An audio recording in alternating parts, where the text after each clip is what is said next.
ஓம் சாய்ராம். நாளைக்கு வெள்ளிக்கிழமையோட சேர்ந்து அமாவாசை வர்றது மகாலட்சுமி வழிபாடுக்கு உகந்த நாள் அப்படின்னு சொல்லலாம். எளிமையான வழிபாடு எப்படி பண்ணுறதுன்னு பார்க்கலாம் வாங்க. பூஜை ரூமில் மகாலட்சுமி தாயார் நீங்கள் இது மாதிரி செவ்வந்தி பூ அல்லது தாமரை அல்லது மல்லி ஏதாவது ஒரு புஷ்பத்தால் அலங்காரம் பண்ணி அவங்க முன்னால் ஒரு 108 காயின்ஸ் எடுத்துக்கோங்க. புது காயினாக இருந்தால் கொஞ்சம் நல்லது. நான் 1 ரூபி காயின் எடுத்திருக்கேன்.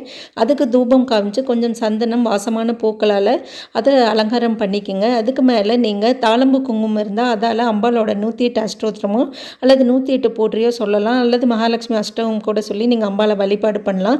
வில்வ இலை கிடைச்சா அதையும் நாளைக்கு நீங்கள் அம்பாளுக்கு வையுங்க. இது ஆப்ஷனல் தான். நீங்கள் ஒரு காயினாக கூட எடுத்து ஒரு பூவோட சேர்த்து சந்தன குங்குமம் வச்சு கூட நீங்கள் அர்ச்சனை பண்ணலாம். அதுக்கப்புறம் அம்பாளுக்கு நீங்கள் தூபம் காமிச்சு பசும்பால் நீங்கள் நைவேத்தியம் பண்ணுறது நல்லது. அதில் முடிஞ்சால் நீங்கள் குங்குமப்பூ, நாட்டு சர்க்கரை, ஏலக்காய் சேர்த்து நீங்கள் நிவேதனம் பண்ணுங்கள். அல்லது சக்கரை பொங்கலோ கல்கண்டோ எளிமையாக ஒரு இனிப்பு செஞ்சு கூட நீங்கள் நிவேதனம் பண்ணி அம்பாளுக்கு நீங்கள் தூபம் காமிக்கலாம்.